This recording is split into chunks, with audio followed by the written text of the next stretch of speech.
आर्य समाज के भविष्य में ही सनातन धर्म का भविष्य निहित है।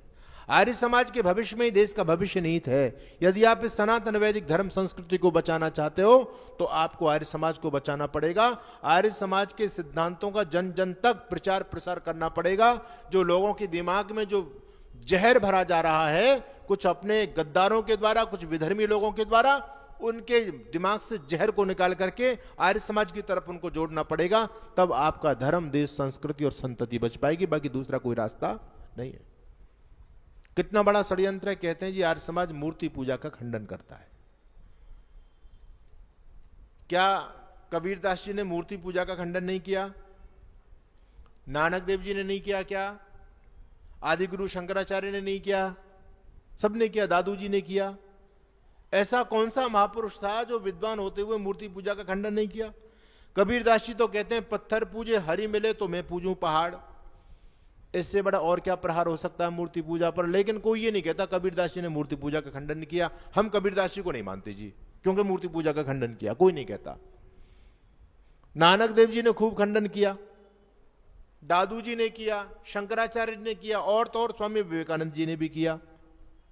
विवेकानंद भी कहते हैं कि जो है ना, मूर्ति पूजा बौद्धों से चली है।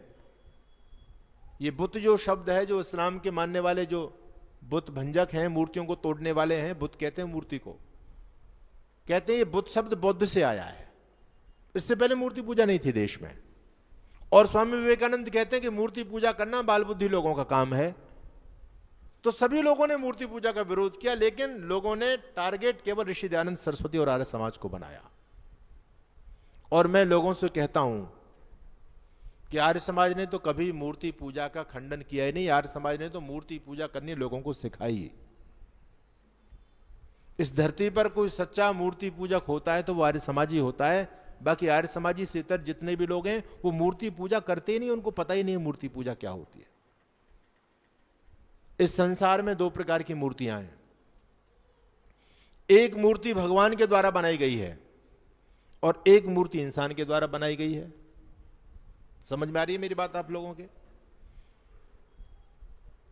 अब आप मुझे यह बताओ कि भगवान के द्वारा बनाई गई मूर्ति अच्छी होगी या इंसान के द्वारा बनाई गई मूर्ति अच्छी होगी?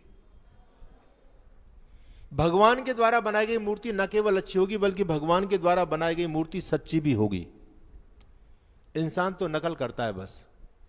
इंसान की मूर्ति डुप्लीकेट, फर्जी, नकली, और भगवान की मूर्ति बिल्कुल ओरिजिनल। इंसान की बनाई मूर्तियां मंदिर के अंदर रखी हुई हैं। इन मूर्तियों को किसने तराशा? इंसान ने तराशा है। और भगवान की मूर्तियां ये सब आप बैठी हुई हैं, ये भगवान के द्वारा बनाई गई मूर्तियां हैं। आप जब इंसान के द्वारा बनाई गई मूर्ति के पूजा करने के लिए मंदिर में जाते हो तो आपकी पूरी जिंदगी निकल गई। सबसे पहले मंदिर में जाते ही मूर्ति को धोख देते हो, प्रणाम करते हो। क्या आज तक मंदिर में विराजमान किसी देवी देवता ने हाथ उठा करके आपको आशीर्वाद दिया, सौभाग्यवती भवा? किसी ने बोला? सुखी रहो किसी ने बोला? क्यों? क्योंकि ये मूर्ति नकली है। आप प्रणाम कर रहे हैं, पूरी जिंदगी निकल गई, वो आशीर्वाद दे ही नहीं रही। मूर्ति नकली है। और इस काम को भगवान की बनाई मूर्ति के सामने करो। आप आपके घर में आपके सास हैं, ससुर हैं, आपके माता पिता हैं, उनको जब प्रणाम करेंगे तो बोलो आपको आशीर्वाद देंगे या नहीं देंगे? क्यों दे रहे हैं? ये मूर्ति ओरिजिनल है, ये बोल रही है, ये भगवान की बनाई मूर्ति है। आप जब मंदिर में भोग लगाते हो तो पूरा जीवन निकल गया भोग लगाते लगाते। क्या आज तक किसी मूर्ति ने खाया? नहीं खाया, क्योंकि मूर्ति नकली है।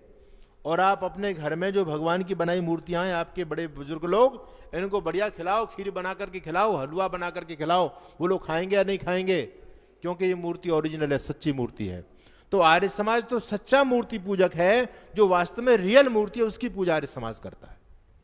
मातृशक्ति जो भगवान की बनाई दिव्य मूर्ति थी, जो ब्रह्मा कहा गया वेद में जिसको, उसको समाज ने अपमानित किया। उसको लोगों ने पैर की जूती बताया। उसको लोगों ने, कोई कहता था ये खेतियां होती हैं, कोई कहता था इसके अंदर आत्मा नहीं होती।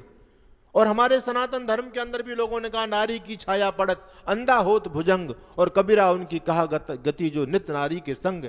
ऐसे ऐसे अपमानजनक शब्दों से मातृशक्ति को जब अपमानित किया गया तब आर्य समाज ने इन सच्ची देवियों की पूजा की। इनके लिए गुरुकुल खोले, इनके लिए कन्या विद्यालय सबसे पहला खोला गया, तो आर्य समाज के द्वारा खोला गया।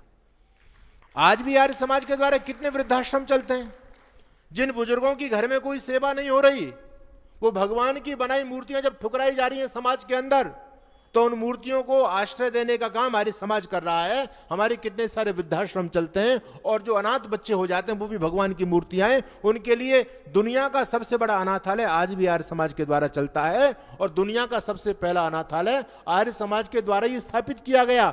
बोलो, भगवान की मूर्तियों की सच्ची पूजा आर्य समाज ने किया नहीं की? आर्य समाज जानता है मूर्ति पूजा करना, बाकी लोग तो ना तो मूर्ति को जानते ना उसकी पूजा करना जानते। लेकिन हम पर लोगों ने आरोप लगाए, मूर्ति पूजा का खंडन करते हैं। अरे हमने तो सच्ची मूर्ति पूजा करना लोगों को सिखाया है। हमारे यहां पंचयज्ञ है, पंचयज्ञ में एक पितृयज्ञ है। पितृयज्ञ का मतलब जानते हो? आजकल तो फादर्स डे आ गया, मदर्स डे आ गया, साल में एक दिन भर माता पिता को प्रणाम कर लो, हो गया फादर्स डे। ये कौन सी संस्कृति है? हमारे यहां तो पितृयज्ञ वो प्रतिदिन का कर्म है। पितृयज्ञ, माता पिता, बुजुर्ग, दादा दादी जो भी घर में है उनकी बहुत श्रद्धा के साथ में, सम्मान के साथ में सेवा करो। ये किसने सिखाया? आर्य समाज ने सिखाया। तो सच्ची